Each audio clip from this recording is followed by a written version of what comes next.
ఓం శ్రీ గురుభ్యో నమ. ఓం శ్రీ మాత్రే నమ.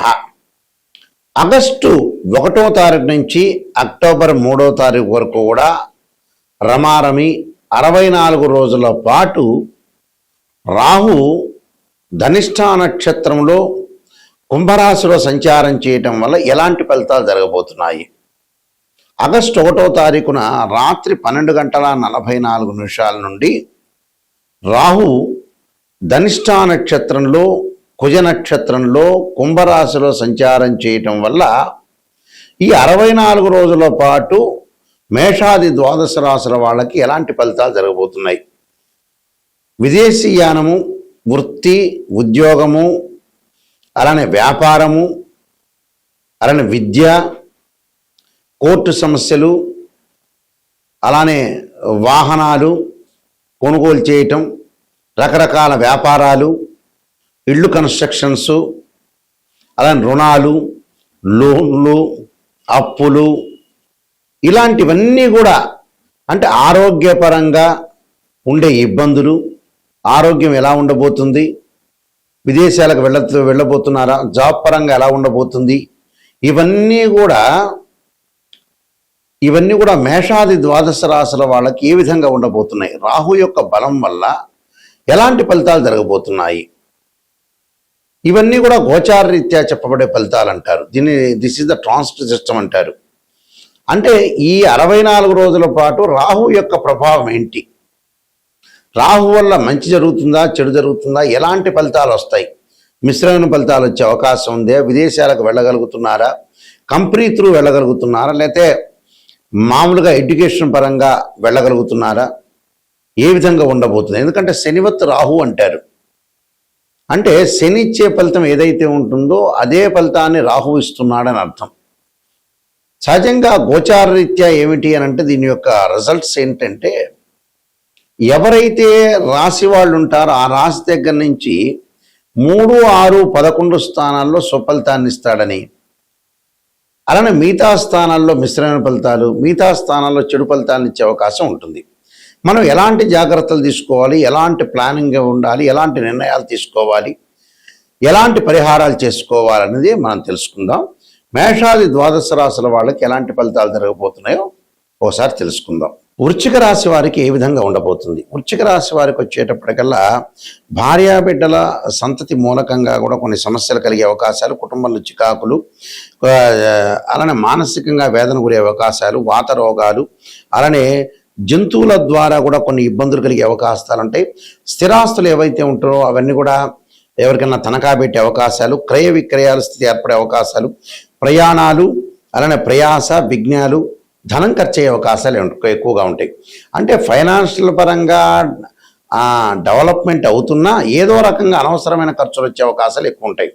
అంటే మనం ఉన్న ఆస్తుల్ని కూడా మార్ట్గేజ్ చేయటం, అంటే తనఖా పెట్టడం, ఇలాంటివి జరిగే అవకాశాలు ఎక్కువ ఉంటాయి. అలానే రియల్ ఎస్టేట్ రంగంలో కన్స్ట్రక్షన్, నిర్మాణం చేపట్టే అవకాశాలు ఉంటాయి. గృహ ఉపకరణ వస్తువులు కొనుగోలు చేస్తారు, విదేశాలకు వెళతారు, విదేశీయానం అనేది ఉంది, అక్కడ సెటిల్మెంట్ అయ్యే అవకాశాలు బాగా ఎక్కువ ఉంటాయి. అలానే సంతతి అంటే ఏదైతే పిల్లలు ఉంటారో చిల్డ్రన్స్లో వాళ్ళ ద్వారా కొన్ని ఇబ్బందులు వస్తుంటాయి. అంటే అదొకటి ముందు పరిష్కారం చేసుకోవాల్సింది ఏంటంటే పిల్లల యొక్క ఎడ్యుకేషన్ కానీ, వాళ్ళ పెళ్ళిళ్ళు కానీ, వాళ్ళ లైఫ్ని కానీ మనం సాక్రిఫై చేసేటట్టుగా ఉండాలి. చాలామంది కూడా నేను ఇందాక చెప్పాను, కొన్ని వీడియోలో చెబుతూ ఉంటాను, పిల్లలు చాలా ఇంపార్టెంట్ అని. అంటే వాళ్ళ గురించే తల్లిదండ్రులు కష్టపడటం అనేది చాలా ఇంపార్టెంట్. వాళ్ళకి తల్లిదండ్రులకి పిల్లలకి మధ్యలో అవినాభావ సంబంధం అనేది బాగా పెరగాలి. లైఫ్ అనేది ఎక్కువ రోజులు ఉండేది కాదు కాబట్టి చాలా జాగ్రత్త వహించి ముందుకు వెళ్తే మనకు మంచి జరిగే అవకాశాలు ఎక్కువగా ఉంటాయి. కాబట్టి వీళ్ళు చేయాల్సింది ఏంటంటే ధూమవతి చిన్నమస్తాందేవి యొక్క స్తోత్రాన్ని పారాయణం చేయటం ఒకటి, అలానే శనివారం, ఆదివారం భగవంతుడి యొక్క ఆరాధన చేయటం ఒకటి. ఏదైనా సరే వాళ్ళు చేయాల్సింది ఏంటంటే ఏదైనా ద్వాదశ జ్యోతిర్లింగ శ్రీశైలం లాంటి క్షేత్రాన్ని దర్శనం చేయటం, అలానే అమ్మవారి యొక్క క్షేత్రాన్ని దర్శనం చేయటం, పిఠాపురం కానీ, శ్రీశైలం కానీ, అలానే అలంపూర్ జోగులాంబ కానీ, ఇలాంటి క్షేత్రాలను దర్శనం చేయటం చాలా మంచి జరిగే అవకాశం ఉంటుంది. అలానే కాశీ కానీ, ఇవన్నీ కూడా చేయటం వల్ల మంచి జరిగే అవకాశాలు ఖచ్చితంగా ఉంటాయి. ఈ రాహుకేతుల యొక్క ప్రభావము, పరస్పర దృష్టి వల్ల కూడా మనం చిన్నమస్తాదేవి ధూమవతి యొక్క స్తోత్రాలు పారాయణం చేయటం కూడా చాలా ఇంపార్టెంట్ ఇక్కడ. అలానే రాహుకి అధిదేవత, ప్రత్యదేవత, అధిష్టాన దేవతలు, అంతరిక్ష దేవతలు ఉంటారు. ఇక్కడ ఈ అంతరిక్ష దేవతల్లో ఏదైతే మనకి రాహుకేతువుల వల్ల కొంతమందికి జాతకంలో సర్పదోషాలు ఉండటం, రాహుకేతుల మధ్యలో మిగతా గ్రహాలన్నీ కూడా బంధించబడి ఉంటే దాన్ని కాలసర్పదోషం అంటారు. అంటే 12 రకాల కాలసర్పదోషాలు ఉంటాయి. అలానే పంచమంలో రాహు ఉన్నా, పంచమంలో కేతు ఉన్నా కూడా మనకి సర్పదోషం ఏర్పడుతుంది. కానీ సర్పదోషం వేరు, కాలసర్పదోషం వేరు. దాని మీదే నేను ఇండియాలో మొట్టమొదటగా పుస్తకం రాసింది. కాలసర్పయోగం అని బుక్ రాశాను, మోహన్ పబ్లికేషన్ రాజమండ్రి వాళ్ళ దగ్గర ఆ పుస్తకం అనేది లభిస్తుంది. తర్వాత నెక్స్ట్ కాలసర్పయోగ చంద్రిక రాశాను నేను. రాహుకేతులు, ఛాయాగ్రహాలు, ఇలాంటి పుస్తకాలు రాజమండ్రిలో కోటకమంలో మోహన్ పబ్లికేషన్ వారి దగ్గర దొరుకుతాయి. మా దగ్గర కూడా లభ్యమవుతాయి. అయితే ఈ కాలసర్ప దోషాల్లో 12 రకాల కాలసర్ప దోషాలు ఉంటాయి. 12 రకాలకి రెమెడీస్ అనేవి కూడా ఉంటాయి. భయపడాల్సిన పని లేదు. అయితే జాతకంలో అసలు సర్పదోషం ఉందా లేదా, కాలసర్పదోషం ఉందా లేదా అనేది నిజంగా తెలుసుకోవాలి. ఈ మధ్యకాలంలో ఏ ప్రాబ్లం వచ్చినా కూడా కాలసర్పదోషం మీద పడేస్తున్నారు. కాలసర్పదోషం కూడా గజకేశ్వర యోగము, చంద్రమానంగళ యోగాలు, రవిబుధాదిత్య యోగాలు, లక్ష్మీ యోగాలు ఉంటే కూడా కాలసర్ప యోగం అనేది తగ్గుతుంది అని అర్థం, తగ్గిపోతుంది అని అర్థం. కొన్ని గ్రహాలు రాహుతో కంజంక్షన్ అయ్యి రాహు కంటే ముందుంటే కూడా ఆ కాలసర్ప యోగ దోషం అనేది విఫలమవుతుంది అని అర్థం.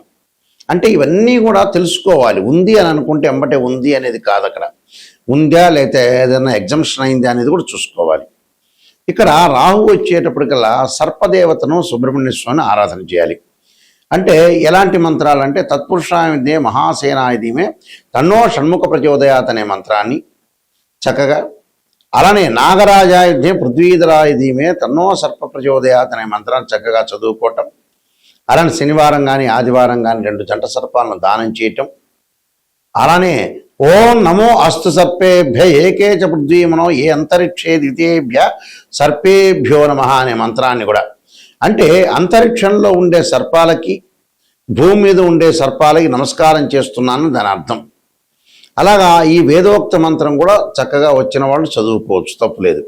అలా లేక సర్పగాయత్రి మంత్రాలు. అలానే రాహుకి శ్లోకాలు కొన్ని ఉంటాయి. అర్ధకాయం అంటే అర్ధకాయం శ్లోకం ఒకటి ఉంటుంది, అందరికీ కూడా ప్రతి పంచాంగంలో ప్రతి చోట కూడా ఉంటుంది. ఆ శ్లోకాన్ని కూడా మీరు చదువుకోవచ్చు, తప్పులేదు. అలానే ఇక్కడ ప్రతిదీ కూడా మనం మంత్రం ఉచ్చారణతో పాటు చక్కగా నవగ్రహాల యొక్క ప్రదర్శన చేయాలి. ఈ మంత్రం కూడా అంటే అర్ధకాయ మహావీర్యం చంద్రాదిత్య విమర్ధనం సింహకాగర్భ సంభూతం తం రాహుం ప్రణమామ్యం అనే మంత్రాన్ని కూడా చక్కగా చదువుకొని ముందుకెళ్ళిపోవచ్చు.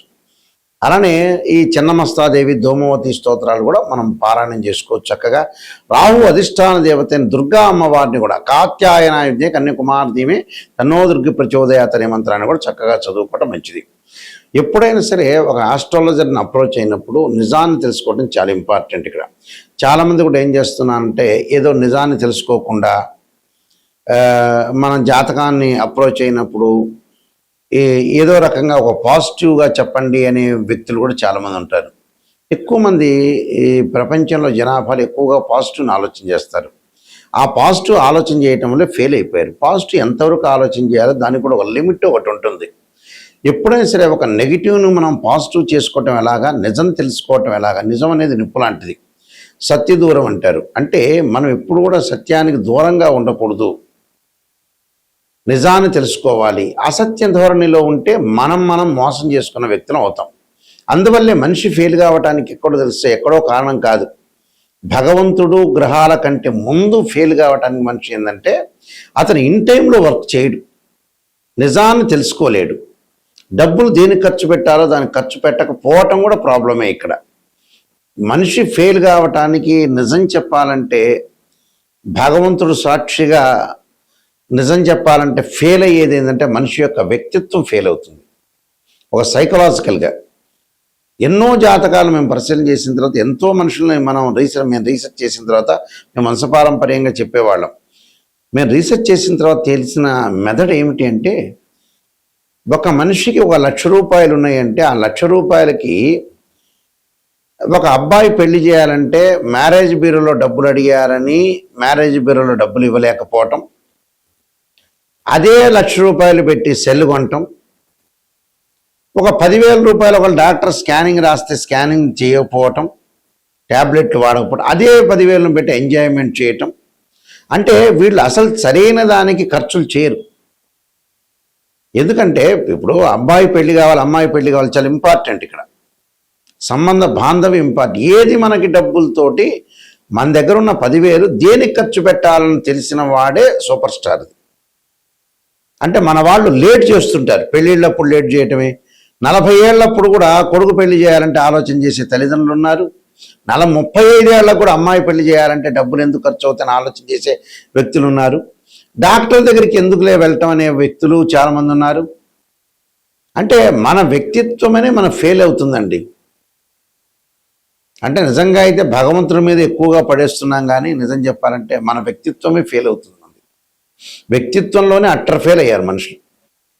ఇది 100% కాదు, దీనికి ఎంత పర్సెంటేజ్ క్యాలిక్యులేట్ చేసినా కూడా కరెక్ట్. అది నేను చాలామంది అనాలిసిస్ చేశా. ఒక్కొక్క మనిషిని మనం తీసుకునేటట్టయితే ఆ మనిషి ఎందుకు ఫెయిల్ అయ్యాడంటే, ఓ వ్యాపారం చేస్తుంటాడు, కరెక్ట్ ఆస్ట్రాలజీని అప్రోచ్ అయ్యి మంచి వ్యాపారం చేయడు.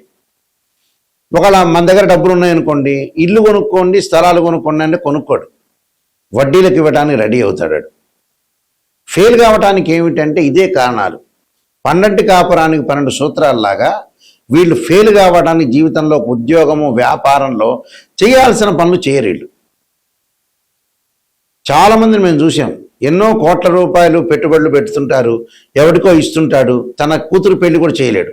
చివరికి తన కూతురు పెళ్లి చేయడానికి మ్యారేజ్ బ్యూరోలో 10,000 ఇవ్వలేని వ్యక్తులు కూడా ఉన్నారు. కోట్ల రూపాయలుండి. మనిషి డబ్బును దేనికి ఖర్చు పెట్టాలో తెలిసిన వాడే స్థితప్రజ్ఞుడు అంటారు. అంటే వాస్తవంగా అయితే భగవద్గీతను ఉటంకించా నేను. నిజాన్ని తెలుసుకోవటం చాలా ఇంపార్టెంట్. ఇక్కడ నిజం తెలుసుకోలేకపోతే అబద్ధపు ముసుగులో ఉంటే జీవితం ఎప్పుడైనా ఒకటే. ఎన్నిసార్లు తిరుపతికి వెళ్ళినా, ఎన్నిసార్లు శ్రీశైలానికి వెళ్ళినా, ఎన్నిసార్లు భగవంతుడు కొలిచినా వాడి జీవితం అంతే ఉంటుంది. నిజాన్ని తెలుసుకొని ముందుకు వెళ్ళండి. నిజం అనేది చాలా నిప్పు లాంటిది. అయితే ఈ విషయాలన్నీ కూడా ఒక ఆస్ట్రాలజర్ని అప్రోచ్ అయినప్పుడు నిజాన్ని తెలుసుకోండి. గురువుగారు నిజం చెప్పండి, నేను ఎలాంటి దారి మార్చుకోవాలి, ఎలాంటి రోడ్ మ్యాప్ నాకు కావాలి, నేనేమైనా మిస్టేక్ చేస్తున్నానా, క్లారిటీ ఇవ్వండి అనే పాయింట్ చూసుకోండి. కొంతమంది 40 ఏళ్ళు వచ్చినా కూడా మా దగ్గరికి వచ్చినప్పుడు వాళ్ళు స్పందించట్ల. 42 ఏళ్ళు వచ్చి ఆతృత పడాలి.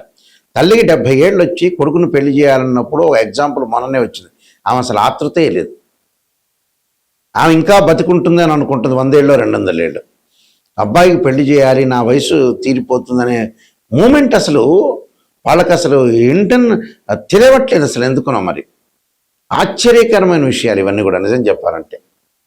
మనం తొందరగా చనిపోతున్నాము, తొందరగా పిల్లగాడి పెళ్ళిళ్ళు, అమ్మాయి పెళ్లి చేయాలి, వాళ్ళ ఉద్యోగ పరంగా కానీ ఎడ్యుకేషన్ పరంగా సెటిల్మెంట్ చేయాలని చాలామంది కూడా ఆతృత లేదు. ఇంకా ఎక్కువ ఏదో సినిమాలో బ్రహ్మానందం 500 సంవత్సరాలు బతికినట్టుగా అని భావిస్తున్నారేమో, అర్థం కావట్లేదు నాకు కూడా.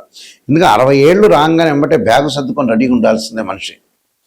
ఇలాంటి విషయాలను తొందరగా మీరు అలర్ట్ కావండి. అలర్ట్ అయ్యి తొందరగా చేయాల్సిన పనులన్నీ కూడా చకచకా చేసుకొని ముందుకు వెళ్ళటం చాలా ఇంపార్టెంట్. అయితే నేను కాలసర్పయోగము, కాలసర్పయోగ చంద్రిక, రాహుకేతులు, ఛాయాగ్రహాలు, బృహత్ పరిహార సింధు, జాతక చంద్రిక, వివాహ మార్తాండము, పుత్రగణపతి వ్రతము, ఈ పుస్తకాలన్నీ కూడా రాశాను. ప్రొటెక్షన్ ఆఫ్ ఆస్ట్రాలజీ, అలానే ట్రాన్సిట్ ఆఫ్ రిజల్ట్స్, ఈ పుస్తకాలన్నీ కూడా మా దగ్గర లభ్యమవుతాయి. రాజమండ్రిలో మోహన్ పబ్లికేషన్ వారి దగ్గర కూడా లభ్యమవుతాయి. అలానే మా వెబ్సైట్ www.nayakanti.com, nayakanti.in చూడండి. ఒక జాతకాన్ని, ఒక బర్త్ చార్ట్కి ట్రాన్సిట్ సిస్టానికి చాలా లాట్ ఆఫ్ డిఫరెన్స్ ఉంటుంది. బర్త్ చార్ట్లో ఏంటంటే 12 భావాదులు, రాస్యాధిపతులు, అలానే ఏదైతే ఆ గడిలో ఏదైతే గ్రహం ఉంటుందో ఇవన్నీ కూడా మ్యాథమెటికల్గా క్యాలిక్యులేషన్ వేయాలి. భావాధిపతులు అంటే తనుభావానికి రవని, ద్వితీయ భావానికి గురువని, తృతీయ భావానికి కుజుడని, చతుర్థ భావానికి చంద్రుడు బుధుడని, పంచమ భావానికి గురువని, ఇలా 12 భావాధిపతులు అంటే ఇంటి ఓనర్ అని అర్థం. రాస్యాధిపతులు ఉంటారు. ఆ రాస్యాధిపతి ఎవరంటే బిల్డరు. అక్కడ ఏదైతే గ్రహం ఉంటుందో ఆ గ్రహం టెనెంటు అని అర్థం. అంటే జాతకంలో గజకేసరి యోగం ఉందా, లక్ష్మీ యోగం ఉందా, చంద్రమంగళ యోగం ఉందా, బుధాదిత్య యోగం ఉందా అనేది తెలుసుకోవాలి. కానీ ప్రతి చోట కలవంగానే బుధాదిత్య యోగాలు, చంద్రమంగళ యోగాలు కాదు. ఇవన్నీ కూడా కొంతమంది ఆస్ట్రాలజర్స్ అనవసరంగా చెబుతున్నారు. నిజంగా కాదు, ఆ కాంబినేషన్ కావు. కొంతమందికి మాత్రమే యోగాలు అనేవి ఉంటాయి. యోగం అంటే 2 or more planets is called యోగం అంటారు. యోగం అనేది అది కాదు. యోగం నిజంగా ఉందా లేదా తెలుసుకోవాలి. దాని దృష్టి దశ అంతర్దశలు మ్యాథమెటికల్ క్యాలిక్యులేషన్ వేయాలి. ఒక వివాహం జరుగుతుందా లేదంటే రాశిచక్రం నవాంశం భావచక్రం దశలు అంతర్దశలను చూడాలి. ఒక సంతానం కలుగుతుందా లేదంటే రాశిచక్రం సప్తమాంశం భావచక్రం దశలు అంతర్దశలు చూడాలి. దీనిలో కేపీ సిస్టమ్ అని వైదిక ఆస్ట్రాలజీ బివి రామన్ ఇలాంటి పద్ధతులన్నీ ఉంటాయి. ఆ స్క్రీన్ మీద స్క్రోలింగ్ అవుతున్న నా నెంబర్ ఉంటుంది. నిజం తెలుసుకోవాలి, నాయకంటి గారి ద్వారా బాగుపడాలనే వ్యక్తులు మాత్రమే ఫోన్ చేయండి. నిజంగా జాతకాన్ని తెలుసుకునే వాళ్ళు మాత్రం ఫోన్ చేయండి. వద్దండి నాకు పాజిటివ్నే కావాలంటే నాకు ఫోన్ చేయొద్దండి. నెగిటివ్ పాజిటివ్ రెండూ తెలుసుకొని నిజాన్ని తెలుసుకునే వాళ్ళు మాత్రం ఫోన్ చేయండి. ఎందుకంటే అబద్ధపు ముసుగులో మంచిది కాదు. ఏ రోజైనా నిజమనే నిప్పు లాంటిది, అది ఏ రోజైనా తెలుసుకునేదే. కాబట్టి మీరు మంచిగా తెలుసుకోవాలి, కరెక్ట్గా నిజం తెలుసుకోవాలంటే నాకు ఫోన్ చేయొచ్చు. మీ అందరికీ కూడా శ్రీ పరమేశ్వరుడి యొక్క కరుణాకటాక్షం ఉండాలని ఆశిస్తూ సర్వే జనా సుఖినో భవంతు.